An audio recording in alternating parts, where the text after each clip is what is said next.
ठंडी रात में एक सुनसान बस स्टैंड पर आर्या अकेली बैठी है। उसकी आंखें उसकी घड़ी पर टिकी हैं। उसके चेहरे पर चिंता की लकीरें हैं। एक बूढ़ा आदमी एक कोने में चाय बेच रहा है। आर्य को एक दयालु अभिव्यक्ति के साथ देखता है। बेटी, तुम परेशान लग रही हो। आर्या ने अपना डर बताया। अंकल, पिताजी अस्पताल में हैं। मैं बस प्रार्थना कर रही हूं कि बस जल्दी आए।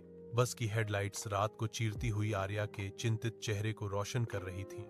जब वह खिड़की वाली सीट पर बैठती है, उसका मन डर और आशा के भंवर में घूम रहा था। अचानक बस झटके से रुक जाती है और ड्राइवर द्वारा एक गिरे हुए पेड़ की घोषणा से आर्या पर निराशा की लहर दौड़ जाती है।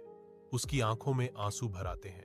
तभी चाय बेचने वाले अंकल आर्य के बगल में बैठते हुए एक आरामदायक उपस्थिति और एक फुसफुसाहट के साथ कहते हैं, देखो, भगवान कभी गलत समय नहीं चुनते। विश्वास रखो। अस्पताल के शांत गलियारे में एक थका हुआ डॉक्टर आर्य का अभिवादन करता है।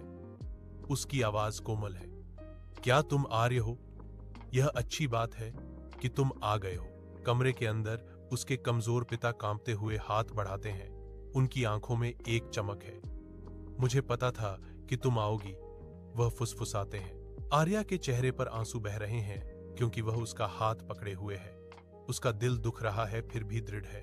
पापा, मैं हमेशा आऊंगी। कुछ देर बाद उनके पिता की हालत स्थिर हो गई। डॉक्टर ने बताया कि अब खतरा टल गया है। सुबह की पहली किरण खिड़की से अंदर आई। आर्या बाहर आई तो वही चाय वाले अंकल दरवाजे के पास खड़े थे। वह बोली, अंकल, अगर बस समय पर आ जाती तो शायद मैं उस पेड़ गिरने वाली जगह पर पहले पहुंच जाती। अंकल मुस्कुराए। बेटी, कभी कभी देरी ही हमें किसी बड़ी मुसीबत से बचा लेती है।